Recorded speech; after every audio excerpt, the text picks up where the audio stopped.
3 blanks, not good. I'm on pool 2 again today at Nordley Pools on the BAA water in Bridgnorth.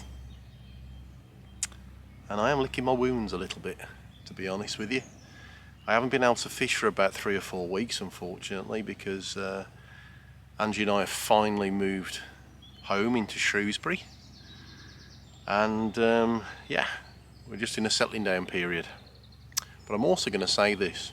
Happy birthday, Jamie, because one of my good friends, Jamie, it was his birthday recently. I know he's been following quite a few of my videos, so happy birthday, Jamie. And I'm also going to show you what rig I'm doing today, folks, because that's my rig with the chickpea today. Very straightforward. Right onto, as you can just see there, what I've just done, my PVA meshed chickpeas, and I'm going to put that just under the bush to my left hand side. And my right hand rod, I'm going to be using these, some chopped up meat in curry flavour. Let's see how we get on, folks. If I'm being honest, I wish I got my floaty gear. Bit of free line bread. All in the reeds here, just going up and down, patrolling. But I have seen one go into that bush to the left, which is what I'll show you in a minute. And that's just about where my left hand rod is at the moment. Then my right hand rod, it's as feeble as you get. Piece of meat with a bit of grass in the back of it, bit of old school treachery. I'm going to put that just to the right hand side in a clear patch, just amongst the reeds. They have no clue at the moment that I'm in here. That's exactly what I want it to be. So let's see how we get on. Well, at the moment I've had 2 real sort of shudders on the right hand rod with the meat, and I'll show you in a moment. My rods are very slack. I always do that in margins. Always best to keep your line slack, because the last thing you want is a fish that crosses your line and spooks off your area. But yeah, very positive signs on the right hand rod.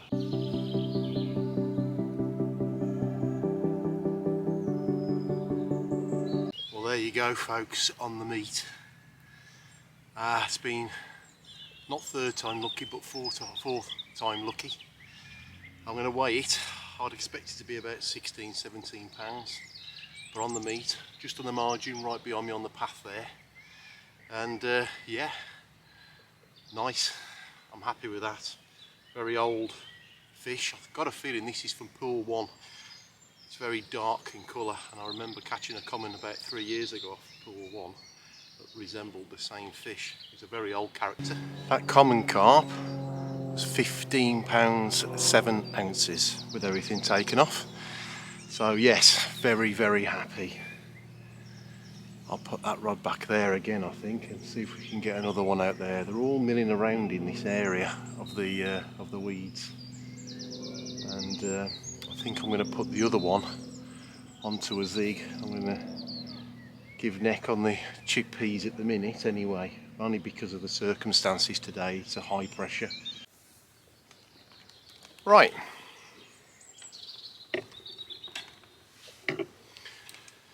so there's my zig. I've gone for a longer one today, just because I want to play around with it a little bit today. So I've gone just under 2 foot there. There's the running, well, I call it the running rig side of it. You'll see when you get it as a pack. This one's a quarter. You put your lead on it, there you go, and that runs as a running lead. Above that then you've got your float, which you put your line through, and then you tie to that, just so you can see that. You tie it up there. I've done a blood knot there, as you can see. And then, as you can see there, I've just looped it over, loop knot there. So you can just attach that to the end of the zig. And then you've got, of course, your rig that comes off there. Now I've gone for yellow today, but I might well change it to black, or black and yellow. I can put a bit of black foam on here. That's the only thing with zigs. Sometimes you don't know what's going to be the flavour of the day. The beauty of me using an adjustable zig is it's so much easier to cast out, and it is so much better for adjustment, and it gives you a clear indication, especially on a bright summer's day. You can even see your rig going under as you pull the line in, and you'll see it just be sitting there propped up in the water right at the top, waiting for an elusive carp to take it. The idea is on here you'll see like a square marker. Now I have to say, thanks to my son-in-law Rich, he had a load of these packed in some goods he had the other day, and they actually are dissolvable PVA. So I thought, why not? So I asked him to give me them, and he's got a bag load, to be fair. So I don't know how it's going to operate. It did dissolve in water when I tried it in his house, but here we go. So what I'm going to do is just stick that down on that area. Yes folks, I've got to lick it, unfortunately. Not the best thing, I have to admit, but that is the way to do it. So you can see there that it's looped over like that. That's how it is. So when it hits the water, it's going to go out like that. So I'm going to cast it out, and I'm going to show you exactly how to operate this. Now, I really hope you can see what I can see. So right in front of me is my float sticking out the water. Just so you know where it is, I'm going to give you a prime example here. So I'm just going to bring the line in. Just bear with me.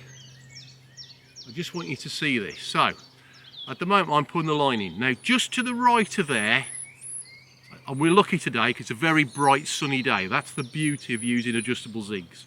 But I have measured it off anyway. But for your purposes, you should start seeing to the right hand side my yellow zig. I'm going to do this a few times. It's just going under now. Just in case you didn't see it, I'm going to push it back out again. Pop up. There we go. And there's the zig just to the right of it. So again, I'm going to just show it for the good of the camera. I'm just letting it go underwater. There we go. So that float now is sinking under the water. And then in a moment you will see my zig will just disappear under the water. There are, it's just about to go, and it's gone. Now I'm doing a couple of turns. I want it about a foot in my mind, which I'm just peeling off now. So it's probably, yeah, it is just about 12 inches under the water. There you go folks. 3 blanks, 2 in one day on pool 2. I'm very happy. Same place again. On luncheon meat, flavoured in curry powder. Just on the inside behind me here. No more than a metre out, if that. This is the rig that just caught me those 2 carp. Very, very straightforward. I like to use the boom, and I have to say, when you're in these conditions, when you've got real deep weedy beds like that, and believe me, he went into them, when you've got it on a boom, you stand far more chance than you do if you just had it on braid. Just a little update here. You can see where my rod is going into the water there. My rod is probably about 1.5 meters out from the rod, not even a rod length out. I have had some activity in that area. I've had no liners, but I've definitely seen fish go over the top of it, believe it or not. So it's another update, and yeah, you can probably tell I am baking hot, and high pressure is on full tilt. I've got a feeling tomorrow on this pool they're going to spawn. There's a lot of activity amongst the reeds here. You probably just heard that. So yeah, I think they are going to be starting to spawn now, which will mean I'll give it a few days, let you have a rest. I think after today I'm not going to be fishing again for a few days. I do think, from what I gather, it's going to cool off anyway next week, so I'd expect them So apparently it's going to be another hot day tomorrow. Well, I say hot, 19s, 20s, but that's hot enough for me. So yeah, I do think, yeah, that could be it for a week. So that's it for me. I can't grumble. I've enjoyed today. I've had 2. I haven't blanked.